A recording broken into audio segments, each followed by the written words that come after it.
Boa noite, estamos começando o nosso comando da cidade de hoje e todo mundo meio tenso ainda nessa terça-feira em virtude da greve que está para acontecer essa semana.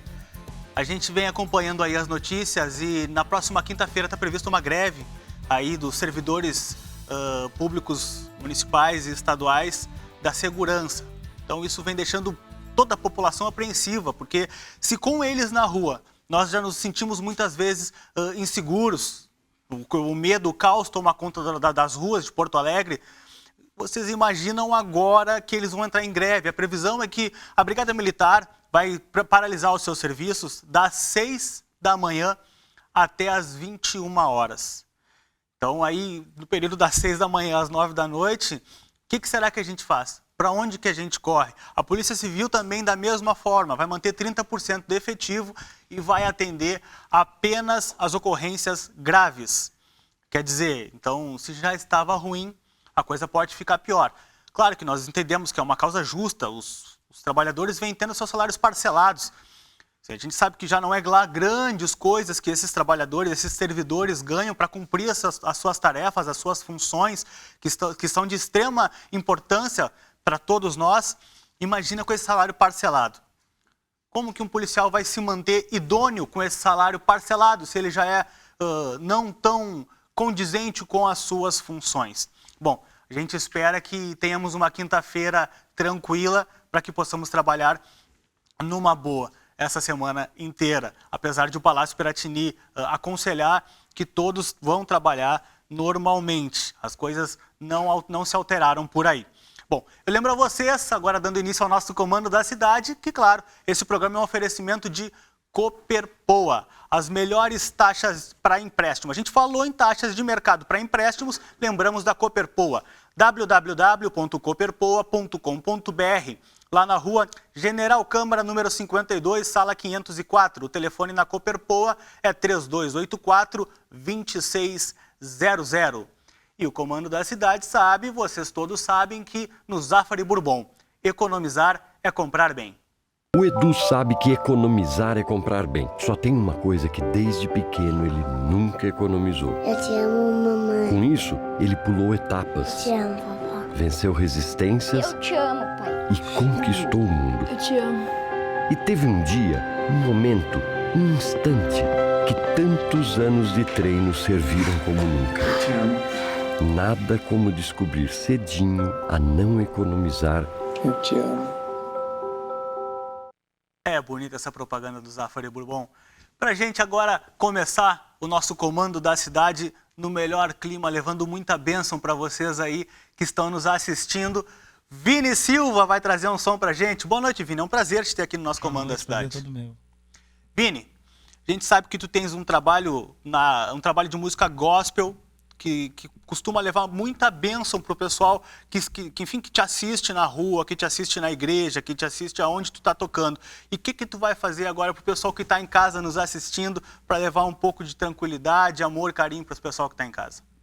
Bom, essa oportunidade, primeiramente quero agradecer a Deus, né, por essa oportunidade de estar aqui em Rede Aberta, falando um pouco mais do amor de Deus, né, para eles que estão ouvindo lá, e dizer que Jesus ama nós, ama todos, né? E essa mensagem que eu quero trazer nessa canção fala exatamente desse resgate, né? Pelo amor, a expressão do amor de Deus para nossas vidas. Ah, que bacana. Trabalho autoral teu, Vini? Trabalho autoral. Então tá, com vocês agora no comando da cidade, Vini Silva. Vamos lá.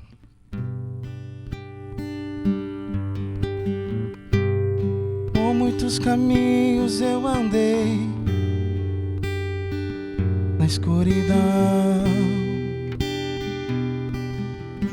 sem rumo, sem direção, tentando me encontrar,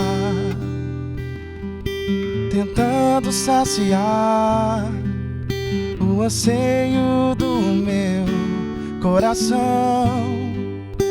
Mas hoje eu aprendi, Jesus, tua graça me mostrou, teu amor me ensinou que o melhor lugar tua presença. O melhor lugar é no centro da tua vontade.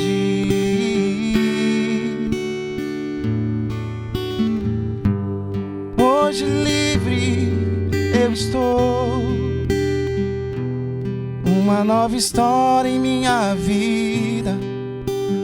Ele mesmo plantou, mas hoje eu aprendi, Jesus. Tua graça me mostrou, teu amor me ensinou que o melhor lugar é na tua presença, Jesus. O melhor lugar é no centro da tua vontade,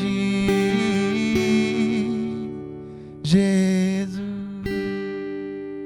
Do Vini Silva para vocês aqui no nosso Comando da Cidade. Vini, parabéns pelo teu trabalho, pela tua voz. Show de bola a tua música mesmo. E a gente espera que pelo menos então Jesus esteja com a gente na quinta-feira de uma maneira mais intensa ainda do que nos dias comuns que vamos precisar. É isso aí. Vini, teu telefone de contato, o pessoal que está lá, adorou o teu trabalho, quer te contratar. O nosso telefone é 5184-270930. Repete para nós então, 5184-270930. Perfeito. Se tu me deixar um pouquinho mais falar, eu quero Claro, expressar aqui por também favor. os meus agradecimentos, né, à nossa produtora, Bless Music, né, onde tem nos dado essa oportunidade de estar aqui no programa, né, também do Estúdio 10, que fica no centro de Porto Alegre. O grande amigo Batatinha e a Débora lá do Estúdio 10. Ele mesmo.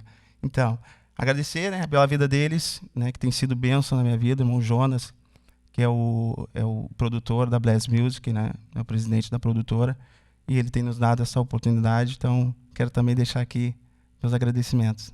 Tá certo então, Vini. Daqui a pouco o Vini volta pra gente aqui no Comando da Cidade, trazendo um pouquinho mais de música gospel para vocês que estão nos assistindo. Obrigadão, Vini. Agora a gente ainda tem no Comando da Cidade, nós vamos falar aí sobre a rodada do Campeonato Brasileiro, vamos trazer aí os jogos da rodada de Internacional e Grêmio. A gente sabe que a coisa não foi muito boa, mas daqui a pouquinho, porque agora a gente vai falar com a Wanda Gomes Siqueira. Ela é especialista em Direito Educacional e a gente vai falar um pouquinho sobre cotas hoje no nosso Comando da Cidade. Boa noite, Wanda. Seja bem-vinda ao nosso programa. Boa noite. Agradeço a oportunidade de falar sobre tema tão palpitante que é o direito educacional. Perfeito, perfeito. A gente sabe que as cotas vieram como uma maneira de equiparar aí a sociedade brasileira, né, no sentido de raça, no sentido financeiro, a gente tentar tornar as coisas um pouquinho mais iguais, mas algumas polêmicas vieram surgindo em cima da lei de cotas e acabaram favorecendo mais alguns que não deveriam ser favorecidos, desfavorecendo outros. Então, ela não está sendo cumprida da maneira como deveria. É isso mesmo, doutora? Eu vou fazer um pequeno histórico sobre a situação. O primeiro ano em que as cotas, o Programa de Ações Afirmativas foi instituído na URGS, eu tive a oportunidade de participar numa audiência pública no Supremo Tribunal Federal sobre a discussão do Programa de Ações Afirmativas para ingresso no ensino superior. Várias entidades de todo o país, juristas do país todo participaram, professores universitários.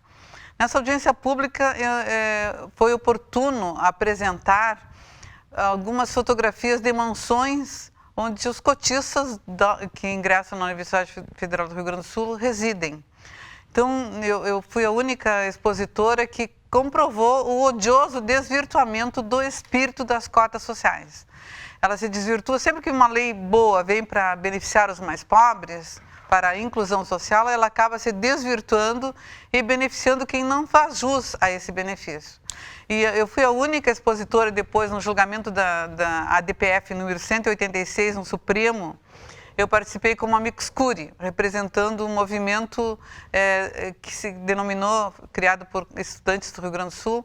Os gaúchos são gostam de questionar, e que bom que tem esse espírito crítico. Esse movimento, ele até tem um site, um blog, no nome do movimento, que é Desvirtuamento do Espírito do Programa de Ações Afirmativas na URGS. E eu participei com o Amicus Curiae nesse julgamento.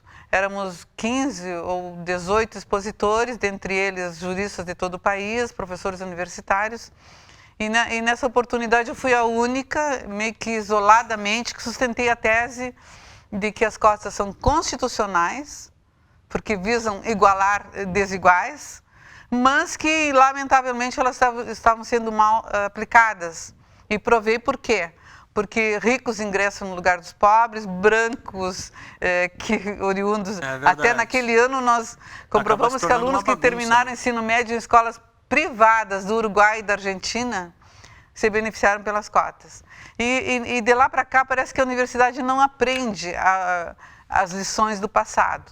Porque na década de 70 e 80 eu advoguei já em reserva de vagas para cursos de veterinária e agronomia, da chamada Lei do Boi. Durante 5 anos eu advoguei para estudantes que questionavam por que razão uma lei que foi feita, a Lei do Boi, 5465/68. Por que ela foi feita para beneficiar filhos de agricultores residentes na zona rural, para ingresso nos cursos de agronomia e veterinária das públicas, acabou beneficiando filhos de latifundiários de todo o país. E eu fui, na época, até não existia recurso como existe hoje, acesso pelo Google para saber, eu não sabia nem o número da lei. Mas, ouvindo os estudantes, e eles é que sabem os seus direitos, eu depreendi que havia também um desvirtuamento do espírito daquela lei.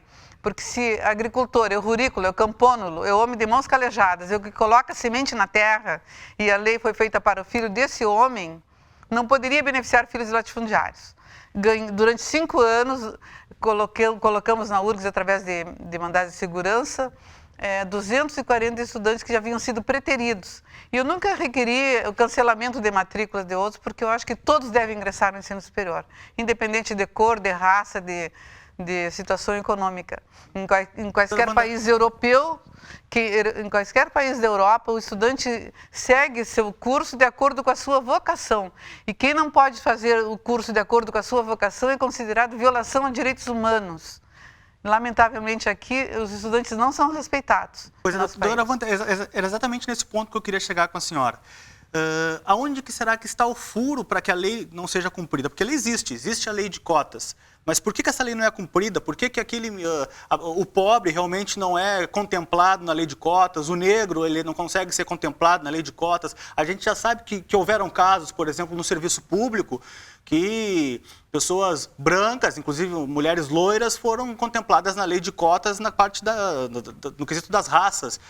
Quer dizer, isso é um absurdo. Então, o que acontece? O problema está na lei, o problema está no serviço público. Onde que está o furo, na verdade? O problema também está na lei, porque a lei ela é muito ampla. A lei, falando do ingresso no ensino superior, ela é muito ampla, ela determina que estudantes pretos, pardos ou indígenas podem ingressar pela lei das cotas, desde que a renda familiar per capita seja inferior a um salário mínimo e meio. Mas, matreiramente, intencionalmente, usando de desvio de poder e de improbidade administrativa, no edital consta que também estudantes com renda superior a um salário mínimo sem limite, de até quanto pode ser 200 salários mínimos, 300 salários mínimos, pode ingressar pelas cotas, desde que tenha concluído o ensino médio em escola privada, aliás, pública. E aí é que está o cerne da questão. No primeiro ano, encaminhamos representação, pedidos de providência ao Ministério Público Federal aqui do Rio Grande do Sul, e a Procuradoria recomendou ao reitor que não incluísse no edital do concurso alunos oriundos da escola militar, do colégio militar, que é o colégio que já formou 5 ou 6 presidentes da República e que o ensino é de excelência. É que as recomendações não são respeitadas. Então, este ano, para não aparecer no edital, Colégio Militar colocaram esse item. Alunos oriundos de escola pública com média superior a um salário mínimo e meio podem ingressar pelas cotas desde que tenha origem em escola pública. Eu poderia entrar, só dou um exemplo muito claro. Eu estudei em escola pública, a minha renda é superior a um salário mínimo e meio e eu posso entrar pelas cotas se quiser. Então, esse artigo do edital é para beneficiar os apaniguados da administração. Ele abre um precedente os afiliados enorme da administração. Aquela elite que sempre ingressou, burlando a lei. E tu me perguntaste assim, onde está o erro? O erro está que os agentes públicos não agem com responsabilidade, que é uma acomodação para beneficiar pessoas aquinhoadas, e que sempre que uma lei boa vem para beneficiar os pobres, ela acaba beneficiando os ricos, porque há improbidade administrativa e porque a sombra da autonomia universitária, que os constituintes outorgaram às universidades públicas, a autonomia universitária, mas não para praticar fraude. E a autonomia, isso eu disse no Supremo, na presença dos 11 ministros e de toda a comunidade que estava presente, que a autonomia, lamentavelmente, nas universidades que eu atuo, são interpretadas como um passaporte para o crime, um passaporte para a ilegalidade. No direito francês se chama de détournement de pouvoir, que é o desvio de finalidade, dá uma aparência de legalidade para todo mundo pensar, tem um edital. Só que o edital do concurso vestibular da URGS, hoje eu examinei, tem 10 normas. A Constituição nem aparece ali. E a Constituição está acima das normas. A universidade cria decisões do CONSUM, que é o Conselho Universitário, resoluções da COSEP, enfim, quem lê aquele edital não consegue entender. Não consegue entender. E o que acontece? Agora eu estou com um caso, uma lista de estudantes que foram desligados, não puderam fazer a matrícula, porque a situação socioeconômica, eles estão agora investigando a situação socioeconômica. Mas veja bem, estão fazendo isso com quem entrou pela modalidade L1, que é quem tem renda até um salário mínimo e meio per capita. São pessoas que o pai e a mãe moram no interior, ou que os pais se separaram, e que os jovens vieram para Porto Alegre que ganham um salário mínimo e meio, mas que tem que apresentar obrigatoriamente a renda familiar. Não interessa se o pai tem 90 anos, se tem câncer, se a mãe é enfermeira, interessa que se passar de um salário mínimo e meio per capita, eles entendem que o candidato não preenche a condição socioeconômica e cancelam a matrícula e fazem chamamentos. A URGS já está no 13º chamamento, um chamamento sem transparência, chamando quem ela bem entende, para preencher os cursos de maior procura, medicina, ciências jurídicas, odonto, etc, etc. E esses chamamentos, agora nós vamos entrar com medida judicial, e eu faço um apelo ao Poder Judiciário, que haja com equidade. Equidade é imparcialidade, que não se deixe levar pelo discurso de que a universidade tem autonomia. A autonomia tem o judiciário, a autonomia tem a Constituição, que assegura a todos o acesso a níveis superiores de ensino, segundo a capacidade de cada um. E o judiciário, felizmente, em 2008, muitos desembargadores e juízes federais, eu quero até cumprimentar, nós dividimos o tribunal, porque inicialmente parecia assim que a lei veio que eu estaria contra a lei das cotas. Eu sou a favor, desde que ela seja bem aplicada. Claro, até porque não adianta a gente ter uma lei que esteja lá por estar e o pessoal faça uso da maneira como bem entender. E, doutora Wanda, o objetivo do Comando da Cidade é exatamente esse, a gente trazer voz aqui no Comando da Cidade para que a gente tenha um impacto lá fora, um impacto no serviço público, e, enfim, para que a gente consiga... O nome do Comando da Cidade já é expressivo. Exatamente. Está faltando comando na cidade, as instituições estão doentes. As instituições estão doentes, todas. Nós estamos sem segurança aqui na Zona Sul. A insegurança é absoluta, então o comando da cidade tem que assumir o comando dessa cidade para tentar do botar poder da palavra, do poder da palavra. Exatamente. Doutora Wanda, a gente está com um tempinho curtinho aqui. Sim. Eu queria lhe fazer mais uma pergunta para tentar esclarecer para os nossos telespectadores antes da gente entrar aí no assunto do Campeonato Brasileiro. Quem entrar pela lei de cotas e de repente não conseguir passar, não for aprovado, enfim, através aí das fiscalizações, enfim, ele volta para ampla concorrência ou ele está automaticamente eliminado do concurso? Começa, quem tem as vagas pelo acesso universal, 50% são destinadas para o acesso universal. Só que quem concorre pela universal, concorre pelas cotas e concorre se for pardo, índio ou negro, também concorre pelas cotas sociais. Então, tem privilégio já, porque quem concorre pela vaga universal não poderia concorrer pela... Exatamente, esse é o objetivo da lei de cotas. Ele concorre 3 vezes. O que a gente tem procurado fazer, é um caso específico, que eu tenho 2 até, de estudantes negros, um que entrou no direito, aliás, uma das engenharias da URGS, e teve a matrícula cancelada porque ele pagou no EJA uma disciplina, e não pode ter pago. Aí conseguimos que ele retornasse e ele ganhamos a ação. O outro é um negro que entrou nas ciências jurídicas e sociais como pardo, e pardo, pelo conceito IBGE, é quem tem pai negro e mãe, ou ao contrário, tem um dos pais é negro e o outro é branco. E o conceito do IBGE é o que está no edital, e o aluno autodeclarou que é pardo. Agora tem que provar que é pardo. Aí o que a gente comprovou? Com certidão de nascimento da avó, dos avós paternos, que são negros, até chegamos ao ponto, e está sendo cancelada a matrícula dele por denúncia anônima, de mostrar a fotografia da avó bem pretinha num caixão, no velário.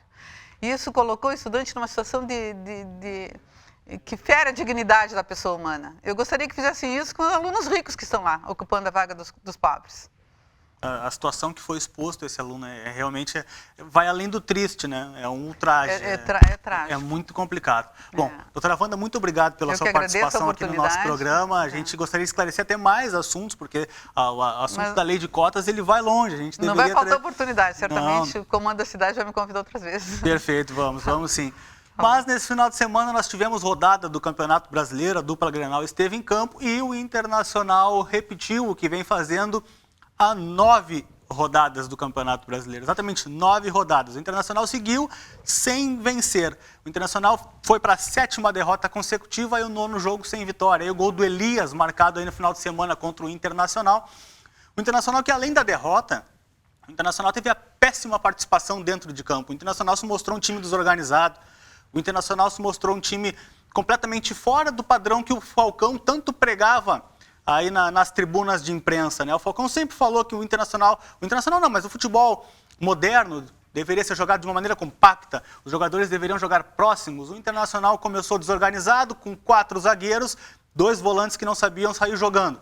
O Internacional se perdeu dentro de campo, colocou um atacante como ala, foi para o 3-5-2 no desespero, tem um centroavante grandalhão que não sabe jogar futebol, infelizmente a gente tem que dizer, o Ariel não consegue jogar futebol. Ele pode ser muito bom, de repente, lá no MMA, no UFC, mas para futebol não é a praia dele. Então, o Internacional está numa situação muito complicada. O Falcão, aí no segundo tempo, ainda tirou o Valdívia, que para mim era o melhor jogador em campo, mas conseguiu colocar o Nico Lopes, que entrou muito bem, mostrou que tem suco para tirar desse time do Internacional. Falta só saber organizar para ver o que pode ser feito. Já o time do Grêmio foi visitar o América Mineiro, pensou que ia encontrar uma barbada. Não. O Grêmio empatou em 0-0 lá com o América Mineiro. O time do América Mineiro engrossou o caldo para cima do Grêmio. Tudo bem que o Grêmio não fez uma apresentação de encher os olhos, mas o time do América Mineiro está lanterna da tabela. Não merecia toda essa preocupação do time do Grêmio. O time do Grêmio entrou, acho que, preocupado demais dentro de campo. Não tinha seu principal jogador, o Luan, que vai receber nos próximos dias uma proposta do Barcelona. Não deve ficar no time do Grêmio, de repente, até o final do ano. Não tinha o Everton também. Teve o Bolanhos, que botou uma bola na trave, mas o Grêmio não conseguiu render. O time do Roger parou dentro de campo contra o América Mineiro e ficou no empate em 0-0. A gente vai mostrar para vocês agora a tabela do Campeonato Brasileiro, como que ficou. O Corinthians passou a liderança do Campeonato Brasileiro com uma vitória sobre o Internacional, está com 33 pontos. O Santos está com 32, empatado com o Palmeiras, que perdeu a liderança. O Grêmio, 31 pontos ali em 4º lugar, beliscando ainda os 4 primeiros colocados e beliscando a liderança. E o Internacional caiu para 13º lugar com 21 pontos. Esperamos que na semana que vem, na próxima terça-feira, a gente volte com melhores notícias sobre a dupla Grenal para passar para vocês. Agora, para encerrar o nosso comando da cidade, eu gostaria antes de agradecer muito a audiência de vocês por nos receberem na casa de vocês nessa terça-feira. Gente, quinta-feira, que Deus nos abençoe. E agora, Vini Silva, tudo contigo para encerrar o nosso comando da cidade. Amém. Está louvando então, deixar um versículo rápido, já estamos terminando o programa. Em João capítulo 3, versículo 16, a Bíblia diz que Deus amou o mundo de tal maneira que deu seu Filho unigênito para que todo aquele que nele crê não pereça, mas tenha vida eterna. Que Porto Alegre venha a crer em Jesus Cristo para ser vitorioso aí nessas batalhas, né? Perfeito. E essa canção fala a respeito disso. Como meu substituto, ele se ofereceu para pagar os meus pecados. Foi moído e o seu sangue lá na cruz ele verteu. Por minha causa humilhado, como poderei agradecer pelo seu favor, sem eu merecer? Só posso te adorar com o meu viver. Me resgatou